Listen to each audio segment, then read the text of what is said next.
So you want to pull for Terra, or maybe you don't.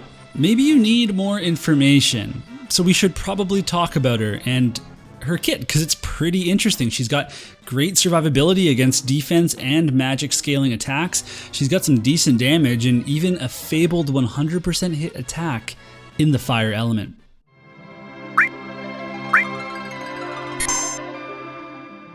Let's talk Terra, and we're going to do the pros and cons, but I also wanted to mention the global upgrades because those are pretty important. So the first one is Meltdown.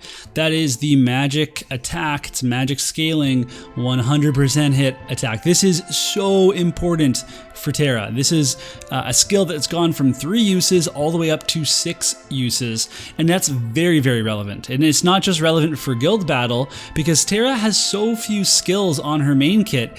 If you run her main job in Paladin or main job in sub job, you'll need every single cast that you can get. But for guild battles specifically, this means that Terra can reliably take on evasion teams 2 rounds in a row, and that's just huge right there.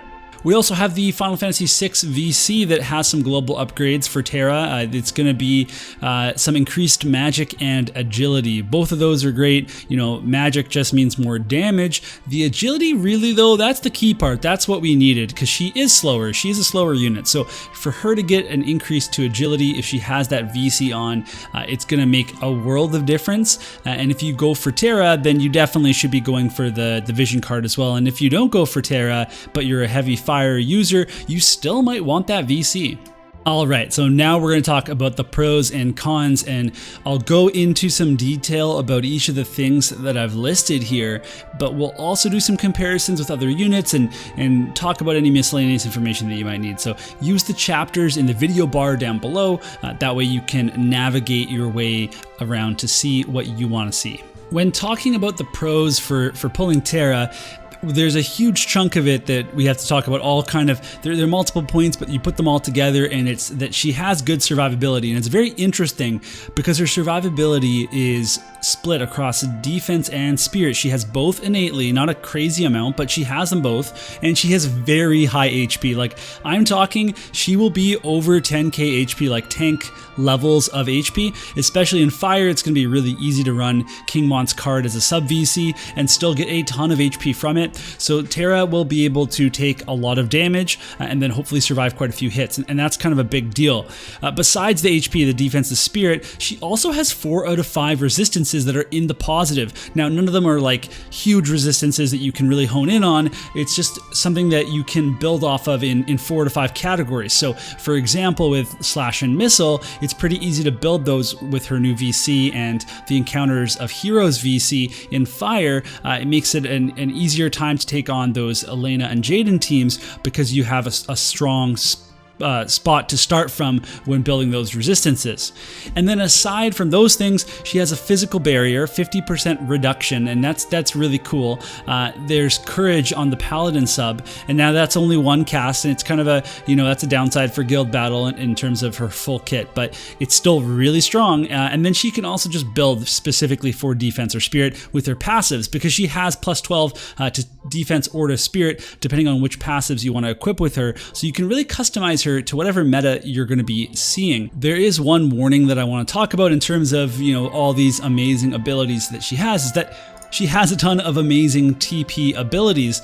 You might want to use the physical barrier, you might want to use courage, want her to have to use sentinel, which she'll use when she's in range of an enemy. But then she also has an incredibly important magic and slash resist penetration buff that she wants to apply. She has her summon gauge buff, her TMR, you probably won't use it, but you might use a different TMR. So the fact is you won't be able to reliably use her barrier, courage, and her very important offensive buff all in one match all the time depending on the map. So you have to be really selective with how you're going to be building her. Don't think about how you're going to have all of these things. You're going to have to make that decision of how defensive you actually want to go. Let's talk about the offensive capabilities of Terra now, because they look pretty good. She's got a high magic stat, and she has 2 different attack types, so she can get around resistances. If somebody has a high magic resist, she'll use her slash attacks instead, and vice versa, although she is only limited to that 1 magic attack, Meltdown, when you're only using her main job. She also has that Meltdown attack that is a 100% AoE hit, which is a really nice thing to get in Fire, because Fire has had a bit of a problem hitting people in the evasion meta. We also have the potential for evocation magic, and like, hear me out here. She has a skill that increases the summon gauge. Now, most of the skills that we've seen so far just increase the rate at which you power up the evocation gauge. This actually puts a straight increase into it. It's about half. Right? So if she opens a fight using that, you get about half already, and then you start filling up more as you go into battle, and pretty quickly you'll be able to use an evocation spell. And those spells are really powerful, even if you leave them at level 1. A lot of the UR ones start at 200% potency. That's a pretty big deal.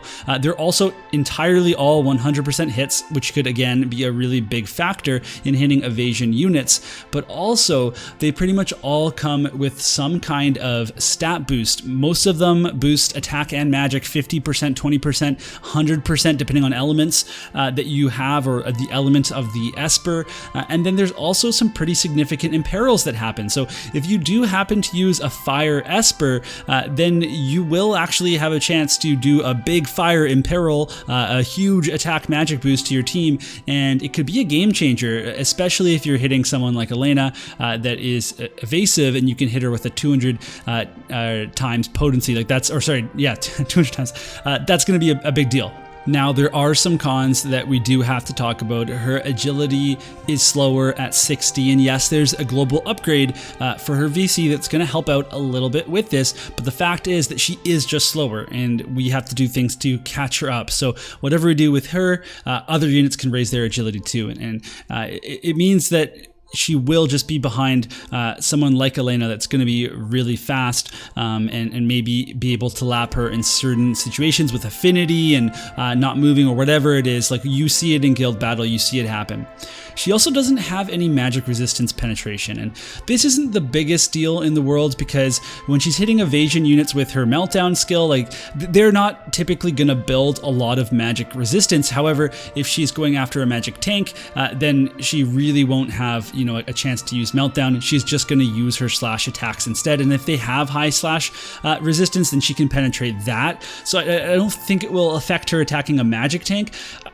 In the end, this isn't a huge con. It just means that she could be countered, because if you have an evasion unit that has high magic resist, she can't do anything about that unless she's using a specific TMR like Garvel, or I believe Glaciella Regalia has a small penetration on hers as well, but you'd have to do something to counter that. Thing is, I don't think anyone's going to be trying to counter Terra terribly, so you probably won't have to worry about this at all, but it is something I wanted to put on there because it's her best attack, and it's a magic attack. She also just has a low attack variety in general. She only has 3 skills plus her LB on her main kit. It means if you use the Paladin sub, then you only have 3 skills and the LB. If you use her own sub, then you get an extra skill with a very slow cast time. It happens to be one of her best ranges, but the cast time is actually going to be a problem for her, I believe at least. If you use the Blade Soul kit, you don't actually get anything that is too relevant for her. You just get more attacks. So I don't think you really need to. I think the Magic Buster is going to be better than her Chaos Blade for the 2 extra AP. I think the Slate Wiper looks pretty cool, but she's not going to crit that much, so you're not going to get the Dispel that much. And then otherwise, she already has a very strong attack with a slash attack, the Fire Aga Blade, so I don't think she's going to use that Blade Soul sub as much as people might think, although it is a decent sub job to equip. I'm going to try to be using her with the Courage and the Paladin sub, maybe with Sentinel, depending on the situation. It's definitely going to require some testing when I get her next week. Now, the final thing I want to talk about is her accuracy, because aside from Meltdown, it's really low, and that can be a problem if she doesn't use Meltdown. However, Meltdown is a 200% potency attack, so she's going to use it a lot, and as long as the enemies don't have high magic resistance, she'll still use that on the evasion units. However, if she does decide to use her slash attacks, her accuracy is pretty low, and that is kind of a problem in some certain situations. I've decided to compare Terra to Varouche and Elena, two other units that use magic scaling slash attacks. Both can sub Kododomo Wielder in order to access magic attacks, so just like Terra, they can do slashing or magic type damage, and none of the units have magic resist penetration, so I think they're all pretty good for comparisons. The key difference between the units here is that Terra has a magic attack on her main kit, and it's an 100% hit attack. It's really useful compared to the other units that have to equip a sub job in order to get that. And Terra's also just more durable than both units. Varouche is certainly very durable against magic scaling attacks. His barrier is super strong, but other than that, he does die very quickly to physical attacks, and Elena dies fairly quickly to a lot of things if you can hit her, but she also has courage, so that's another interesting comparison, that both Terra and Elena have courage. I think that Elena, it's going to be a lot easier to figure out how she's going to use courage compared to Terra, but Terra can take a few hits, maybe doesn't necessarily need courage, and even if she does, that's one extra hit. That's really powerful. Both Varouche and Elena are faster than Terra. They both have better accuracy. I mean, Elena's much better accuracy because she has a super high luck stat. And if you're looking at Varouche and you're like, he has 262 dex, and that's like way higher than what Terra has, how do they have such comparable accuracy values? And that's because luck is just such a bigger factor in how much accuracy you actually get. You can see, actually I didn't put Varouche's crit rate there, but it's actually much higher than Terra's. Terra's is only 5, so when you look at those Blade Soul skills, the Slate Wiper that depends on crit rate, for Varouche it's pretty much going to be a dispel for him. For Terra, that's not going to be the case.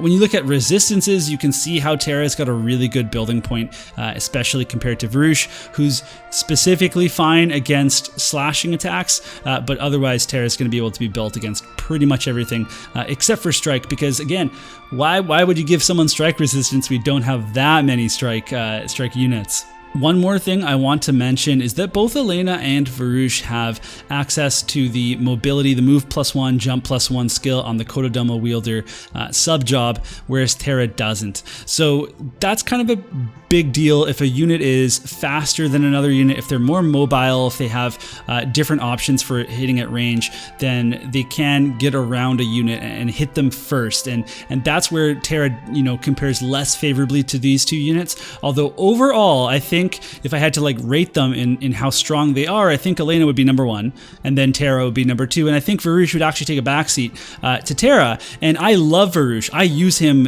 currently. I've been using him for months in guild battle, so I think he's quite strong. But I think Terra is actually just a cut above him in terms of a unit.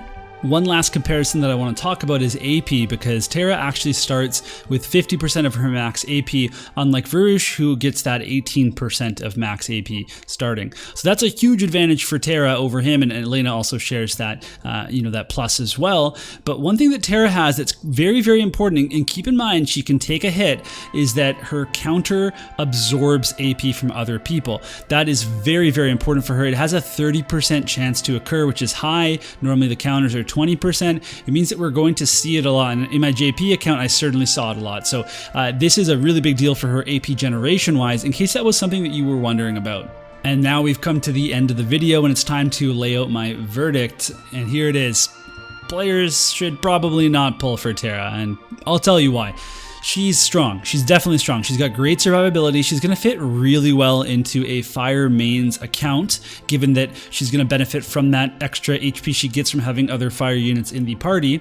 But given the influx of water units that we're about to see in the meta, it's not going to be the most fun time to be using a fire unit. However, you can't write a unit off solely based on that. The meta won't be 100% water, and we will continue to see diversity as more units are released. I think that there's going to be a pretty big light contingent still in the meta. People are going to be very excited about Locke, and if you see these Locke Elena evasion parties, then Terra might actually be pretty cool for dealing with that, because you can build her for slash resist, you can build her for defense and for spirit, and maybe she's someone that's going to be 100% hitting, but also being very tanky and being able to survive a few hits before being chained into oblivion.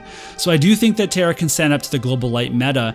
She can build against any of these units, but it is going to take a lot of work. It's going to take a lot of testing. She has a ton of TP skills and options for passives, equipment, etc. So for these reasons, I think that the average player is better off skipping Terra. Now, am I going to be pulling for Terra? Yes, yeah, of course. I'm a fire main. It's you know, I'm following the most important principle of should you pull, which is, do you like the unit? Yes? Pull for the unit. That's how it works. That's what you do. If you like somebody, you pull for them, because at the end of the day, it's your decision. But I think if we're weighing, you know, there's so many options. We've got Celis, we've got Alstoria, we've got a global exclusive or a global first original coming at some point here. And there's all of these VCs and other things happening right now. If you're the average player looking to get the most bang for your buck, I don't think that's going to be Terra. She's not going to be carrying your account to the, you know, the top of the meta. But if you're looking for a solid unit that can put in some work, then she will do that for you. So if you like her, go for it. I'm just not recommending her to most players. So that's it. Did I miss anything? Let me know in the comments down below, and then otherwise make sure you like and subscribe to the channel. It helps me out with the YouTube algorithm. I'm trying to grow, trying to get to that 5K mark. I appreciate your help in that, and then otherwise I'll see you in the next video.